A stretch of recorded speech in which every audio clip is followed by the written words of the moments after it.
Welcome to This Explainer. We're jumping right in today because we have to talk about Auckland's urban revolution, specifically why upgrading the airport to Botany Transit Corridor is absolutely 100% essential.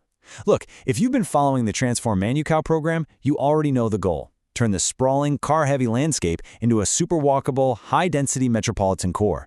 But getting there, well, that takes more than just good intentions. It takes exactly the right infrastructure to make daily life for the everyday commuter totally seamless. So, let's dive right in and challenge the current plan, shall we?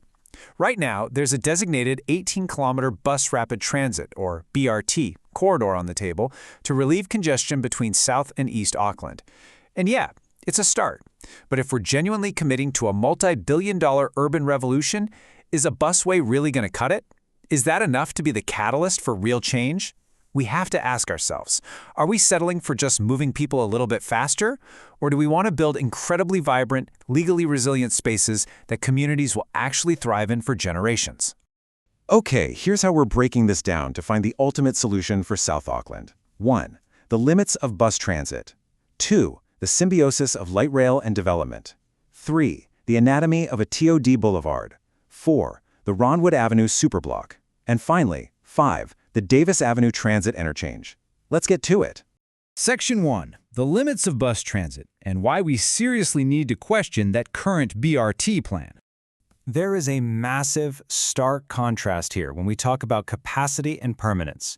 Sure, a standard busway gives us a decent early connection, but honestly, it's going to hit a hard capacity ceiling as Auckland grows. Light rail transit, on the other hand, LRT, can effortlessly move up to 15,000 passengers every single hour. That is huge, but the real kicker here is the permanence. Having actual steel tracks in the ground provides the structural and financial certainty you need to attract major local and international developers. Think about it. If you're a developer about to sink millions into high-density apartments and retail, you want absolute proof that the transport infrastructure isn't going anywhere. You literally cannot get that kind of guarantee with a painted bus lane that could just be rerouted next year. Moving right along to Section 2, the TOD and LRT symbiosis. Let's look at how light rail and urban development actually feed off each other to build thriving communities. The big takeaway here is understanding transit-oriented development, or TOD.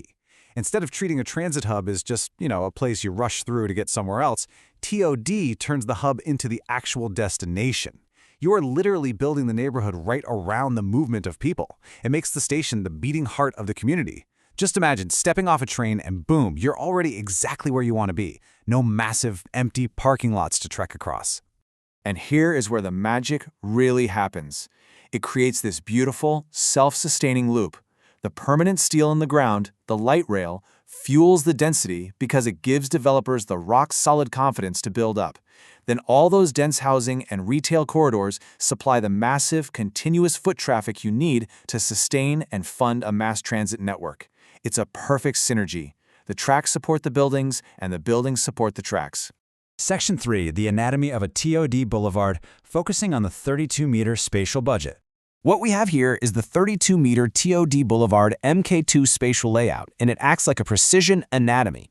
Right in the middle, an 8-meter central tramway serves as the permanent backbone of a thriving, totally human-scale ecosystem. Instead of a chaotic, stressful free-for-all where everyone is just fighting for leftover road margins, this layout gives every single mode of transport its own dedicated, structured segment. It brings a profound sense of order to city movement, making sure pedestrians, bikes, heavy freight, and rapid transit can all coexist flawlessly. Let's mentally walk across this street for a second. Starting on the outside edges, you're strolling down premium pedestrian margins, up to 6 meters wide. Think outdoor dining, lively cafes, the works. Take a step inward, and you cross continuous blue cycle tracks that are actually physically buffered from vehicle traffic, making biking genuinely safe. Keep going, and you pass over green bioswales. These are essentially lush rain gardens that capture street runoff while adding some really nice urban greenery.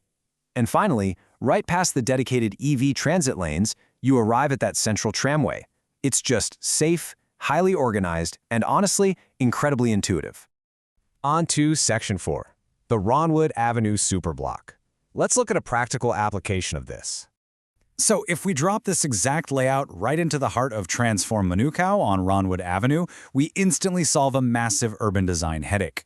By carving the street up into these dedicated structural segments, we completely stop forcing people to compete for space. Heavy industrial logistics and local delivery trucks kept entirely separate from active commuter pathways. The danger and the friction literally just vanish when you keep heavy industrial vehicles completely out of pedestrian zones. It's a total game changer. And the data totally backs this up. Dynamic commuter stress test simulations actually prove this specific spatial layout crushes daily friction. We're talking about a massive 41% reduction in passenger transit connection wait times at the central platform, almost cut in half. Because when you actually engineer space around human behavior, efficiency just skyrockets. It flips the daily commute from a stressful, grinding chore into this smooth, seamless experience. Section 5. The Davis Avenue Transit Interchange. This is where nature really meets density. Picture yourself standing right in the Davis Avenue Transit-Oriented Development Corridor. Just look at the balance. Over on your left, you've got this vast green public park that flows seamlessly into a wide promenade. Over on your right, you have high-density mixed-use towers with ground-floor cafes that are just buzzing with energy. And right down the middle, acting as the absolute vital artery connecting it all together, is the dual-track airport to Botany light rail alignment. Placing the high-capacity light rail station smack in the center of all of this is incredibly intentional. Like the quote says, the spatial potential of light rail is to bridge the gap between that large green public park on the west and the high-density TOD complexes on the east. It keeps walking distances super short, whether you're just popping out of your apartment lobby for the morning commute or wrapping up a weekend stroll in the park. It acts as this physical and social bridge, creating a beautifully welcoming public interface that literally draws people directly into the transit network. Let's break down the actual dimensions that make this human-scale architecture tick. You have a 4.5-meter park promenade, a 2.5-meter blue cycle track, and a 2.0-meter green bioswale. Then there's the central platform paved in rich red clay, featuring these stunning modern glass and steel transit shelters finished in a matte deep forest green with warm copper accents. It doesn't just look amazing, this high-end aesthetic appeal, paired with that 6-meter eastern pedestrian promenade full of retail storefronts, is exactly what drives ridership up. People actually want to spend time in this space. It transforms from a waiting room into a true destination. Section 6. Overcoming the bottleneck. How we actually push past the deadlock. The absolute biggest bottleneck in modern land development is this frustrating phenomenon known as spatial duality. Basically, on one level, you have super rigid statutory policy and these top-down 2D engineering blueprints. But on the other level, you have intuitive, organic human behavior. And when planners rely purely on blueprints that completely ignore how humans actually feel and move on the ground, you end up with completely sterile public spaces. You get navigation friction, endless regulatory deadlock, and environments that just fail to live up to their potential. But light rail? Light rail actually solves this spatial duality. Because LRT requires a permanent, dedicated footprint, it practically forces us to design for the human scale from day one. It gives us that massive transit capacity, sure, but it also brings the structured aesthetic appeal we absolutely need to transform fragmented, car-dependent areas into cohesive, ultra-walkable metropolitan cores. It physically anchors the community. It gives residents a real sense of pride and completely upgrades the daily rhythm of the city. So I'm going to leave you with this final, crucial thought about the future of our urban spaces. We know what the current plan is, but we've also just seen the staggering potential of what a dedicated 32-meter TOD light rail boulevard can actually unlock at Ronwood and Davis Avenues. So the question is, as Auckland continues to expand, are we going to settle for a temporary busway that's destined to hit a capacity ceiling, or are we going to step up and build the permanent light rail foundation we need to truly unlock Transform Manukau? Thanks so much for joining me for this explainer, and I will catch you in the next one.